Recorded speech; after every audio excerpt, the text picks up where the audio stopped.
Hello नमस्कार दोस्तों, आप सभी को स्वागत है आपके अपने चैनल रोज आरबी रोजगार में। दोस्तों आज हम लोग जो है सीट नंबर 1 करेंगे, ठीक है। और इसका जो है सीट नंबर 1 करने जा रहे हैं। कब पूछा गया है? 26 जून 2011 का जो क्वेश्चन है उसमें पूछा गया है। इसमें जो है क्या हम पढ़ेंगे, आज हम लोग CDP पढ़ेंगे, ठीक है। CDP पढ़ेंगे, ठीक है। CDP कितना नंबर का आता है? 30 नंबर का आता है, ठीक है। इसलिए जो भी लोग चैनल को सब्सक्राइब नहीं किए सब्सक्राइब कर देंगे और बेल आइकन को ऑन कर देंगे, ताकि इससे पहले इसके बाद जो भी वीडियो आएगा वो सबसे पहले आप तक पहुँचे। इस चैनल पर प्रत्येक दिन एक CDP और एक SST का जो है प्रैक्टिस सेट 60 क्वेश्चन का डेली अपलोड होगा। इसलिए आप लोगों के लिए काफ़ी हेल्पफुल होने वाला है। इसलिए इस चैनल को सब्सक्राइब कर देंगे, दोस्तों के साथ भी शेयर कीजिएगा ताकि उनका भी तैयारी अच्छे से हो सके। चलिए क्वेश्चन की ओर बढ़ते हैं। आपका ज़्यादा समय नहीं लेते, क्वेश्चन की ओर बढ़ते हैं। और इस क्लास का PDF चाहिए तो डिस्क्रिप्शन बॉक्स में टेलीग्राम चैनल का लिंक है, उसे ज्वाइन करके वहाँ से आप जो है PDF ले सकते हैं। CDP मतलब बाल विकास एवं शिक्षा शास्त्र, ठीक है। पहला क्वेश्चन है, बच्चे के विकास के सिद्धांतों को समझना शिक्षक की सहायता करता है। किसमें सहायता करता है? बच्चे के विकास के सिद्धांतों को समझने में शिक्षक की सहायता करता है, ठीक है। पहला में शिक्षार्थी की आर्थिक पृष्ठभूमि को पहचानने में उसके आर्थिक रूप से, यानी जो उसके मनी से रिलेटेड कैसे है। दूसरा में शिक्षार्थियों को क्यों पढ़ाना चाहिए, यह औचित्य स्थापित करने में। और तीसरा है शिक्षार्थियों की भिन्न अधिगम शैलियों को प्रभावी रूप में संबोधित करने के लिए। और चौथा है शिक्षार्थी के सामाजिक स्तर को पहचानने के लिए। इसमें से कौन सा आंसर हो जाएगा? ठीक है, तो सबसे पहले इस क्वेश्चन का आंसर जो हो जाएगा ये हो जाएगा, ठीक है। शिक्षार्थियों की भिन्न अधिगम शैलियों को प्रभावी रूप से संबोधित करने के लिए। सामाजिक स्तर का तो नहीं होगा, आर्थिक भी नहीं, ठीक है, आर्थिक भी नहीं होगा। ये क्या हो जाएगा? ऑप्शन तीसरा सही हो जाएगा। अगले क्वेश्चन की ओर बढ़ते हैं। अगला क्वेश्चन है, पुरुष स्त्रियों की अपेक्षा ज़्यादा बुद्धिमान होते हैं, कथन है। यह कथन है सही हो सकता है। दूसरा है लैंगिक पूर्वाग्रह को प्रदर्शित करता है। तीसरा है बुद्धि के भिन्न पक्षों के लिए सही है। और चौथा है ये सभी सही है, ठीक है। तो दूसरा नंबर क्वेश्चन का आंसर हो जाएगा ये लैंगिक पूर्वाग्रह, यानी एक पूर्वाग्रह। जरूरी नहीं कि बुद्धिमान होते हैं, ठीक है, लेकिन ज़्यादातर होते हैं। लेकिन ऐसा नहीं है कि सभी जो है मतलब कि पुरुष स्त्रियों की अपेक्षा ज़्यादा बुद्धिमान होते हैं, ठीक है। तो इस क्वेश्चन का आंसर हो जाएगा दूसरा। तीसरा में इरफान खिलौने के तोड़ता है और उसके पुर्जों को देखने के लिए उन्हें अलग अलग कर देता है, आप क्या करेंगे? पहला, इसमें तो निगेटिव आंसर तो करना ही नहीं है, ठीक है। इसमें पहला है उस पर हमेशा नज़र रखेंगे, ये तो नहीं करना है, ठीक है। दूसरा में उनके जिज्ञासु स्वभाव को प्रोत्साहित करेंगे और उसकी ऊर्जा को सही दिशा संचारित करेंगे, ये सही है। तो इस क्वेश्चन का आंसर क्या हो जाएगा? 3 का दूसरा हो जाएगा, यानी उसको उसी जिज्ञासु से वो तोड़ रहा है कि कैसे बनाए खिलौना, उसके लिए उसको उसी ऊर्जा के रूप में क्या करेंगे हम लोग, उसी दिशा में संचारित करेंगे, ठीक है। न कि उसको क्या करेंगे खिलौने नहीं देना चाहिए, ये गलत हो जाएगा। इरफान को खिलौने से कभी भी खेलना नहीं चाहिए, ये भी गलत हो जाएगा, ठीक है। क्योंकि बच्चे कोई भी चीज़ को तोड़ तोड़ करके, या उससे जैसे कोई भी गाड़ी लाया तो उसको पहले खोलेगा, देखेगा उसके अंदर में क्या रहता है, कैसे बना है, उससे क्या करते हैं वो सीखते हैं। अगला क्वेश्चन है, चौथा में दिया हुआ है, क्रिस्टीना अपनी कक्षा को क्षेत्र भ्रमण पर ले जाती है और वापस आने पर अपने विद्यार्थियों के साथ भ्रमण पर चर्चा करती है। यह डैश की ओर संकेत करती है, किसकी ओर संकेत करती है? ठीक है, पहला में सीखने के लिए आकलन, दूसरा है आकलन के लिए सीखना, और तीसरा आकलन का सीखना, और चौथा है सीखने का आकलन, ठीक है। ये किस लिए करता है? यानी भ्रमण करा करके फिर क्लास में आकर के जो है आकलन करता है, ठीक है। तो ये क्या जो है चौथा नंबर क्वेश्चन का आंसर हो जाएगा, ऑप्शन ए सही हो जाएगा, यानी सीखने के लिए क्या करते, आकलन करता है, ठीक है। अगला क्वेश्चन 5वां में दिया हुआ है, प्रत्येक शिक्षार्थी स्वयं में विशिष्ट हैं। इसका अर्थ है प्रत्येक शिक्षार्थी मतलब टीचर जो है स्वयं में क्या है, विशिष्ट है। इसका अर्थ क्या है, पहला में है शिक्षार्थियों में न तो कोई समान विशेषता होती है और न ही उनके पास समान लक्ष्य होते हैं। दूसरा है लक्ष्य तो समान होना चाहिए, ठीक है, कि बच्चे को आगे बढ़ाना पढ़ाना, ठीक है। दूसरा है सभी शिक्षार्थियों के लिए एक समान पाठचर्या संभव नहीं है, ये भी गलत है। तीसरा है एक विषमरूपी कक्षा में शिक्षार्थियों की क्षमताओं को विकसित करना असंभव है। और चौथा, कोई भी दो शिक्षार्थी अपनी योग्यताओं, रुचियों और प्रतिभाओं में एक समान नहीं होते हैं। तो 5वां नंबर क्वेश्चन का आंसर हो जाएगा ऑप्शन 4 हो जाएगा, कोई भी जो एक समान नहीं होते हैं, ठीक है। लेकिन लक्ष्य जो है सभी का एक ही होना चाहिए, क्या होना चाहिए, जो बच्चे को आगे बढ़ाना, ठीक है। छठा में सृजनात्मक उत्तरों के लिए आवश्यक है। पहला है विषय वस्तु पर आधारित प्रश्न, ये गलत हो जाएगा। मुक्त उत्तर वाले प्रश्न मतलब ओपन क्वेश्चन, ठीक है, यानी उस पर एक से ज़्यादा उत्तर हो सके, ऐसा क्वेश्चन हम लोगों को करना चाहिए, जिससे क्या स्टूडेंट जो है मुक्त उत्तर दे सके, यानी सृजनात्मक क्रिएटिव थिंकिंग हो सके। तो छठा नंबर क्वेश्चन का आंसर हो जाएगा ऑप्शन दूसरा। 7वां में शिक्षार्थियों को डैश के लिए प्रोत्साहित करना चाहिए। शिक्षार्थियों को डैश के लिए प्रोत्साहित करना चाहिए। शिक्षार्थियों को डैश के लिए प्रोत्साहित करना चाहिए, शिक्षार्थियों को डैश के लिए नहीं प्रोत्साहित करना चाहिए, निगेटिव पूछा गया। पहला, समूह कार्य में दूसरे शिक्षार्थियों के साथ सक्रिय रूप से अंतःक्रिया करने। दूसरा, अधिक से अधिक पाठ सहगामी क्रियाओं में हिस्सा लेने। तीसरा दिया हुआ है शिक्षक जो पूछ सकते हैं उन सभी प्रश्नों के उत्तर याद करने। और चौथा है कक्षा के अंदर और बाहर अधिक से अधिक प्रश्न पूछने। तो कौन सा जो है नहीं प्रोत्साहित करना चाहिए, यानी नहीं कहना चाहिए, ठीक है। अधिक से अधिक पाठ्य सहगामी क्रियाओं में हिस्सा लेना, या कौन सा इसमें से हो जाएगा। तो 7 नंबर क्वेश्चन का आंसर जो हो जाएगा शिक्षक जो पूछते हैं उन सभी प्रश्नों के उत्तर याद करने। याद है यहाँ रटने पर जोर नहीं देना चाहिए, रटंत पर प्रणाली पर जोर नहीं देना चाहिए, ठीक है, रटंत प्रणाली पर जोर नहीं देना चाहिए, ठीक है। अगले क्वेश्चन 8 में दिया हुआ है निम्नलिखित में से कौन सा रचनात्मक आकलन के लिए उचित उदाहरण नहीं है, ठीक है। इनमें से कौन सा जो है रचनात्मक आकलन के लिए उचित नहीं है, ठीक है। आगे देखते हैं। पहला है मौखिक प्रश्न, दूसरा सत्र परीक्षा, तीसरा प्रश्नोत्तरी और खेल, और चौथा है दत्त कार्य, ठीक है। इसमें से कौन सा जो है रचनात्मक परीक्षा नहीं है, यानी फॉर्मेटिव असेसमेंट नहीं है। तो 8 नंबर क्वेश्चन का आंसर हो जाएगा ये दूसरा, सत्र परीक्षा जो है ये क्या है, नहीं है, ठीक है। मौखिक प्रश्न तो है, प्रश्न पूछेंगे उसे बहुत सारे आंसर आएंगे। प्रश्नोत्तरी और खेल, यानी खेल के माध्यम से उनको प्रश्न पूछेंगे। दंत कार्य मतलब कोई भी जो एक्टिविटी कराएंगे, ठीक है। लेकिन सत्र परीक्षा जो है ये नहीं है, ठीक है, रचनात्मक। 9th में दिया हुआ है, नंबर में भारतीय समाज की बहुभाषिक विशेषता को डैश से देखा जाना चाहिए। पहला है विद्यालय जीवन को समृद्ध बनाने के संसाधन के रूप में। दूसरा है विद्यार्थियों को सीखने के लिए अभिप्रेरित करने हेतु शिक्षक योग्यता की चुनौती के रूप में। तीसरा है शिक्षार्थियों के लिए विद्यालय जीवन को एक जटिल अनुभव के रूप में बनाने के एक कारक के रूप में।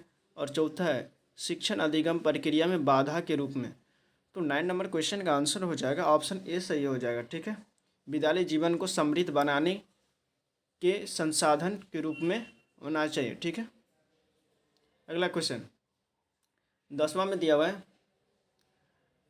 विद्यार्थियों के सीखने में जो रिक्तियाँ रह जाती है उनके निदान के बाद डैश होना चाहिए। कैसा होना चाहिए, सघन अभ्यास, ठीक है, सभी पाठों को व्यवस्थित रूप से दोहराना। तीसरा है शिक्षार्थी और अभिभावकों को उपलब्धि के विषय में बताना। और चौथा में समुचित उपचारकता कार्य।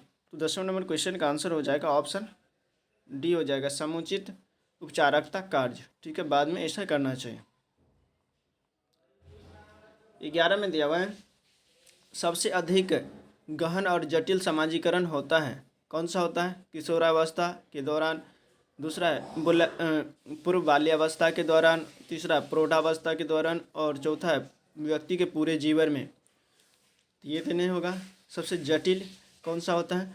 तो 11 नंबर क्वेश्चन का आंसर हो जाएगा ऑप्शन ए सही हो जाएगा। किशोरावस्था में सबसे जटिल यानी कि सबसे कठिन समय होता है। 12 में दिया आनुवांशिकता को डैश सामाजिक संरचना माना जाता है, गौण, गत्यात्मक, स्थिर, प्राथमिक। तो आनुवांशिकता को कौन सा जो है सामाजिक संरचना माना जाता है? तो 12 नंबर क्वेश्चन का आंसर हो जाएगा स्थिर सामाजिक संरचना माना जाता है। 13 में दिया हुआ है कि जीन पियाजे के अनुसार विकास की पहली अवस्था यानी जन्म से 2 वर्ष तक के दौरान बच्चा डैश सबसे बेहतर सीखता है, निष्क्रिय शब्दों को समझने के द्वारा, दूसरा अमूर्त तरीके के चिंतन द्वारा, तीसरा है भाषा के नए अर्जित ज्ञान के अनुप्रयोग द्वारा, और चौथा है इंद्रियों के प्रयोग के द्वारा। तो 13 नंबर क्वेश्चन का आंसर हो जाएगा चौथा, इंद्रियों के प्रयोग के द्वारा जो है 0 से 2 वर्ष के बच्चे को ज़्यादा ये सीखता है। ठीक है, चौथा में निम्नलिखित में से कौन सा समझ के लिए शिक्षण को प्रदर्शित नहीं करता है? पहला है नियम कैसे काम करता है, इससे स्पष्ट करने हेतु उदाहरण उपलब्ध कराने के लिए विद्यार्थियों को पढ़ाना, दूसरा समानता और अंतर देखने और सादृश्यता स्थापित करने के लिए विद्यार्थियों की सहायता करना, तीसरा विद्यार्थियों को एकांकी तथ्यों और प्रक्रियाओं को याद करने के योग्य बनाना, चौथा है परिघटना या अवधारणा को अपने शब्दों में अभिव्यक्त करने के लिए विद्यार्थियों को कहना।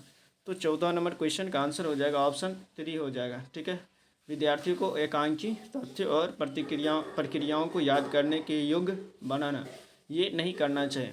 ठीक है, याद करने पर कभी भी फोकस नहीं करना चाहिए। ठीक है, जहाँ पर ये नेगेटिव वर्ड आएगा वही गलत होगा। 15 में दिया हुआ है सीखने का वह सिद्धांत जो पूर्ण रूप से और केवल अवलोकनीय व्यवहार पर आधारित है, सीखने के डैश सिद्धांत से संबंध है। किस सिद्धांत से संबंध? विकासवादी, व्यवहारवादी, रचनावादी और संज्ञानवादी। अवलोकन व्यवहार पर जो आधारित है उसे कौन सा कहेंगे? तो 15 नंबर क्वेश्चन का आंसर हो जाएगा ये हो जाएगा व्यवहारवादी। क्या हो जाएगा? व्यवहारवादी। 16 में दिया हुआ है 16 में दिया एक शिक्षिका अपनी कक्षा के प्रतिभाशाली बच्चों की योग्यताओं की उपलब्धि चाहती है। अपने उद्देश्य की प्राप्ति के लिए उसे निम्नलिखित में से क्या नहीं करना चाहिए? पहला, तनाव को नियंत्रित करना सीखना चाहिए, करना सिखाना चाहिए। ठीक है, दूसरा है विशेष ध्यान के लिए उन्हें उनके समकक्षियों से अलग करना चाहिए। तीसरा है उनके सृजनात्मक को समृद्ध करने के लिए उन्हें चुनौती देना चाहिए। और चौथा, गैर शैक्षणिक गतिविधियों में आनंद लेना चाहिए। तो 16 नंबर क्वेश्चन का आंसर हो जाएगा, इस क्वेश्चन का आंसर जो है ये दूसरा हो जाएगा, विशेष ध्यान के लिए उन्हें समकक्षों से अलग करना चाहिए, अलग कभी भी नहीं करना चाहिए। 17 में दिया है छोटे शिक्षार्थियों में निम्नलिखित में से कौन सा लक्षण पठन कठिनाई का नहीं है? कौन सा जो पठन कठिनाई का नहीं है? ठीक है, पहला में है पठन गति और प्रवाह में कठिनाई, दूसरा शब्दों और विचारों को समझने में कठिनाई, तीसरा सुसंगत वर्तनी में कठिनाई, और चौथा वर्ण एवं शब्द पहचान में कठिनाई। तो 17 नंबर क्वेश्चन का आंसर हो जाएगा ऑप्शन ए सही हो जाएगा, पठन गति और प्रवाह में कठिनाई। 18 में दिया हुआ है निम्नलिखित में से कौन सी विशेषता आंतरिक रूप से अभिप्रेरित बच्चों के लिए सही नहीं है? पहला, उन्हें कार्य करने में आनंद आता है, दूसरा, वे कार्य करते समय उच्च स्तर की ऊर्जा प्रदर्शित करते हैं, और तीसरा, वे चुनौती भरे कार्यों को पसंद करते हैं, और चौथा वे हमेशा सफल होते हैं। तो 18 नंबर क्वेश्चन का आंसर हो जाएगा, इस क्वेश्चन का आंसर हो जाएगा ऑप्शन 4। ठीक है, वे हमेशा सफल होते हैं। अभी प्रेरित बच्चों के लिए ये सही नहीं है। ठीक है, आंतरिक रूप से।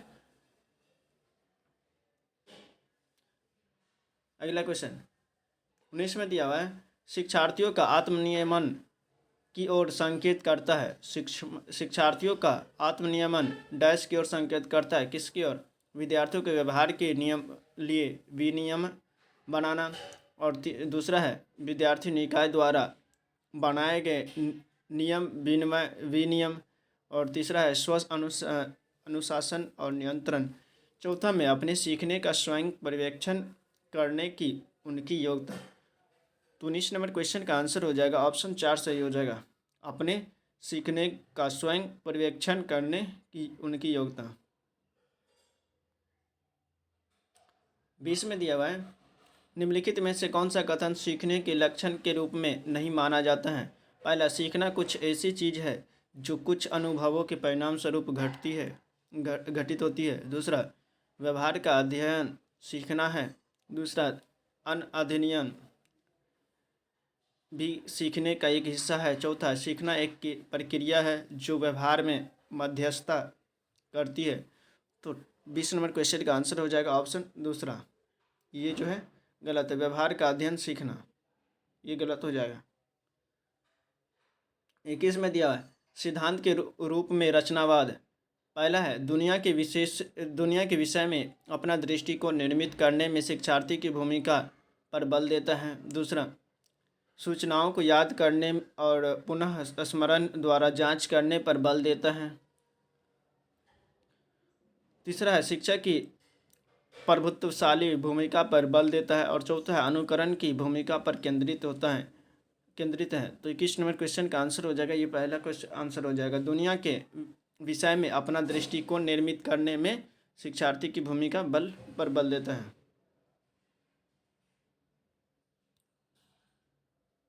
22 में दिया हुआ है,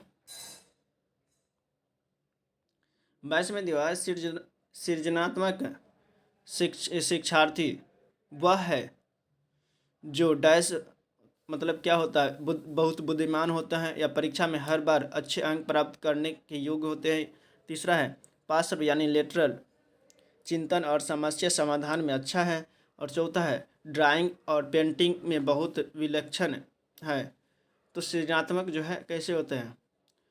तो 22 नंबर क्वेश्चन का आंसर हो जाएगा, यह ऑप्शन तीसरा हो जाएगा, पार्श्व यानी चिंतन और समस्या समाधान में अच्छा होता है। जरूरी नहीं कि जो अंक अच्छा ले आएगा वही सृजनात्मक विद्यार्थी होगा। 23 में दिया, अवधारणाओं का विकास मुख्य रूप से डैश का हिस्सा है। बौद्धिक विकास है, शारीरिक विकास है, सामाजिक विकास है, संवेदनात्मक विकास है। तो 23 नंबर क्वेश्चन का आंसर हो जाएगा, ये हो जाएगा बौद्धिक विकास है। कैसे? अवधारणाओं का विकास कैसा है? मुख्य रूप से बौद्धिक विकास है। 24 में दिया, व्यक्तिगत शिक्षार्थी एक दूसरे से डैश में भिन्न होते हैं, विकास की दर में, विकास क्रम में, और विकास की समान क्षमता में।